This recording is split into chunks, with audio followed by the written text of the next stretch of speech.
नमस्कार मंडळी, healthy life या यूट्यूब चॅनलवर आपणा सर्वांचं खूप खूप स्वागत। आपण दररोज विचार करतो आज काय बनवायचं। गृहिणी विशेषतः कधी वेळ नसतो, कधी आयडिया नसते, कधी सुचतच नाही, शेवटी आपण पटकन काहीतरी बनवतो जे आरोग्यासाठी योग्य असतंच असं नाही। म्हणूनच आज आपण बोलणार आहोत आठवड्याचं आहार नियोजन म्हणजेच meal planning for the week. आता आहार नियोजन का करावं, तर आहार नियोजन म्हणजे फक्त मेनू बनवणं नाही, तर आपल्या शरीराचं, वेळेचं आणि पैशाचं योग्य नियोजन करणं। आता हे केल्यानं काय होतं, दररोज काय बनवायचं हा ताण संपतो। आपण ज्या भाज्या आणतो, किराणा सामान आणतो, त्याचं ठराविक दिवसाचं आणल्या जातं। फास्ट फूड किंवा बाहेरचं खाणं कमी होतं आणि सर्वात महत्त्वाचं म्हणजे कुटुंबाला पोषक संतुलित आहार मिळतो। नियोजन सुरू करण्यापूर्वी तुम्हाला काय करायचं आहे, आठवड्याचं प्लॅन करायचं आहे। एक वही घ्या किंवा मोबाईलमधल्या नोट्स ॲप वापरा। सर्वप्रथम बघायचं आहे घरात कोणते पदार्थ आहेत, कोणते दिवस तुम्ही ऑफिसला जाणार आहात, कोणत्या दिवशी तुम्ही बाहेर जाणार आहात किंवा प्रवास करणार आहात, मुलांच्या शाळेचं वेळापत्रक काय आहे हे बघून आपल्या जीवनशैलीनुसार आहाराचं नियोजन तुम्हाला करायचं आहे। आता आठवड्याचा नमुना आहार प्लॅन आपण बघूया। आता सोमवारी काय करणार आहात, सकाळी मूग डाळ चिल्ला करायचा आहे आणि फळं, दुपारी भात आमटी भोपळ्याची भाजी, संध्याकाळी भाजलेले मखाणे आणि सूप, रात्री फुलका पालेभाजी आणि सॅलड। हे झालं सोमवारचा मेनूबद्दल। आता बघूया मंगळवारचा मेनू। ओट्सचा उपमा सकाळी घेऊ शकता, दुपारच्या जेवणामध्ये वांग्याचं भरीत, ज्वारीची भाकरी, संध्याकाळी दही किंवा फळं।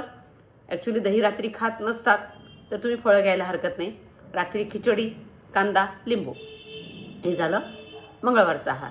आता बुधवारी काय खाणार तुम्ही, शेंगदाणे टाकून कांदा पोहे, दुपारी ब्राऊन राईस, दाल तडका आणि बीटचं सॅलड, संध्याकाळी नारळ पाणी घेऊ शकता किंवा सूप घेऊ शकता, रात्री फुलका डाळ आणि फुलकोबीची भाजी म्हणजे फ्लॉवरची भाजी। आता गुरुवारचा आहार कसा असेल, लोण्यासोबत थालीपीठ घेऊ शकता, दुपारी पिठलं बाजरीची भाकरी आणि कोबीची भाजी करू शकता, संध्याकाळी भाजलेले चणे खा भूक लागली असेल तर, रात्री रागीचा उपमा करा, ताक घ्या त्याच्यासोबत। आता शुक्रवारचा आहार इडली सांबार करा, त्यासोबत चटणी करा, दुपारी राजमा चावल करा, संध्याकाळी भेळ किंवा सॅलड करा, रात्री फुलका टोमॅटोची भाजी करा। आता शनिवारी काय तुम्ही खाणार आहे बघा, शनिवारी बेसन चिल्ला करू शकता म्हणजे बेसनाचे धिरडे, दह्यासोबत खाऊ शकता, दुपारी वरण भात बटाट्याची भाजी, संध्याकाळी भूक असेल तर पचनशक्ती चांगली असेल तर ड्रायफ्रूट लाडू, रात्री सूप आणि सॅलड।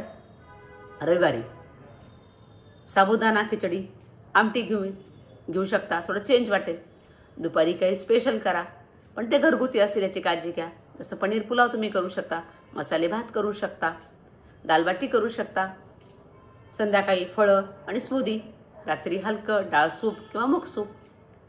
आता या सगळ्यांसाठी खरेदीचं नियोजन कसं करायचं, एकदा तुम्ही मेनू ठरवला की त्यानुसार खरेदीची यादी तयार करा। धान्य डाळी मसाले फळं भाज्या यांचं साप्ताहिक नियोजन करा। फ्रीजमध्ये वस्तू व्यवस्थित ठेवा म्हणजे सकाळचं काम पटकन होईल। आता काही स्मार्ट टिप्स बघा, शक्य असेल तेवढी तयारी शनिवारी संध्याकाळीच करून ठेवा रविवारच्या कामासाठी, किंवा तुम्ही ऑफिसला जात असाल तर रात्रीच तुम्हाला तयारी करावी लागेल। शक्य असेल तर उद्याची तयारी आजच करून ठेवा, डाळ शिजवून फ्रीजमध्ये ठेवा, त्याने वेळ वाचेल। पण ज्यांना वेळच नाही त्यांच्यासाठीच आहे फक्त हे। मुलांच्या डब्याचं मेनूचा प्लॅनही सामील करा त्यामध्ये। तुमचं जे काही अन्न उरतं दुसऱ्या दिवशी नव्या पद्धतीने ते काहीतरी त्यापासून बनवा। सगळ्यात महत्त्वाचं, जास्त ताण न घेता तुमचा प्लॅन लवचिकतेने करा। तर असं आहे आपल्या आठवड्याचं आरोग्यदायी आहार नियोजन। थोडं नियोजन, थोडी तयारी आणि भरपूर आरोग्य। तुम्हाला हा व्हिडिओ आवडला असेल तर, उपयोगी वाटला असेल तर अशाच हेल्दी टिप्ससाठी चॅनलला नक्की फॉलो करा। धन्यवाद।